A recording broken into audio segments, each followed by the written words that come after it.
Welcome to Durga talks unstop. నమస్తే ma'am. నమస్తే అండి. మ్యామ్, గోల్డ్ కి సంబంధించి యుద్ధం ఎఫెక్ట్ అంటే మనం గతంలో చూసుకుంటే అమెరికా డాలర్ వాల్యూస్ ఇవన్నీ కూడాను భారీ సుంకాలు పడడం ఇవన్నీ మనకి గోల్డ్ రేట్స్ చాలా హై అయిపోయినాయి.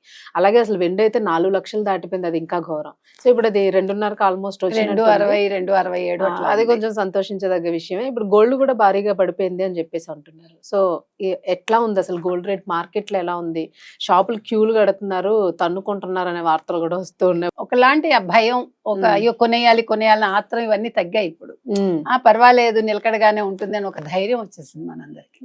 ఇప్పుడు 147 అంటే 1,47,000 చిల్లరతోటి అంటే ఇప్పుడు ఉన్న యావరేజ్ లో ఉంది. వెండి కూడా 2,67,000 చిల్లర ఉంది. అంటే 4 లక్షల నుంచి అలా తగ్గుకుంటూ వచ్చి కొంచెం అక్కడ ఆగింది. అంటే స్థిరంగానే ఉంది ఇప్పుడు చూడాలంటే. ఇవాళ డాలర్ రేటు 93 చిల్లర ఉంది. అయినా కూడా మనం టెన్షన్ పట్టల్లా. అవును, రూపాయి వాల్యూ తగ్గిపోయింది. రూపాయి వాల్యూ తగ్గితే అంటే ప్రైమ్ మినిస్టర్ పనికి మాలిన వాడు అనే మాటలు గతంలో వినిపించాయి. అవునవును, కానీ ఎవడు మాట్లాడారు, చాలా దారుణమైన కామెంట్స్ వచ్చేవి. కానీ ఇవాళ మోదీ తప్ప దిక్కు లేదు అంతే దేశానికి.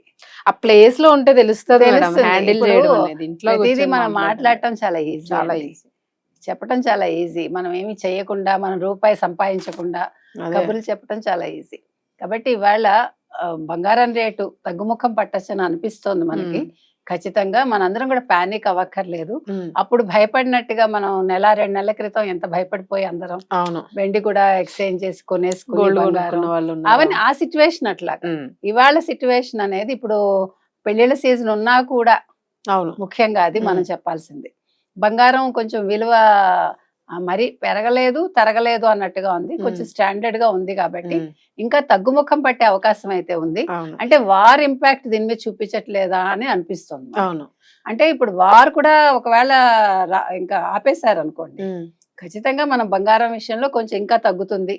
కొంచెం 1 లక్ష లోపు వచ్చింది అనుకోండి, కొంచెం ఊపిరి పీల్చుకోవచ్చు. అది మనం చెప్పే అదే ఆలోచిస్తున్నారు మేడం. అందరూ ఆశపడేది అదే. అట్లీస్ట్ 1 లక్ష లోపు వస్తే ఆ తరుగులు మరుగులు ఇవన్నీ కలిపేసి పోనీ 1 లక్ష వరకు ఆగితే అట్లీస్ట్ కొనుక్కోగలరు. ఎందుకంటే మనకి బంగారమే కదండి దిక్కు, ముఖ్యంగా మధ్యతరగతి వాళ్ళకి. కాబట్టి బంగారం వెండి అనేది మనకి ఎప్పటికైనా అవసరానికి పనికొచ్చే లోహాలు. ఇప్పుడు గోల్డ్ షాప్స్ వాళ్ళు కూడా కొంచెం కొంచెంగా అట్రాక్ట్ చేయడానికి ఏవో చిన్న చిన్న స్కీమ్స్, తరుగులు అట్లాంటివన్నీ పెడుతూ ఉన్నారు. చాలా పెడుతున్నారు. ఎవరైనా కొనుక్కోవాలంటే కొంచెం తులానికి 300 తగ్గిస్తాము ఏంటంటే రకరకాలుగా పెడుతున్నారు, అంటే అట్రాక్ట్ చేయడానికి. రైట్. Thank you.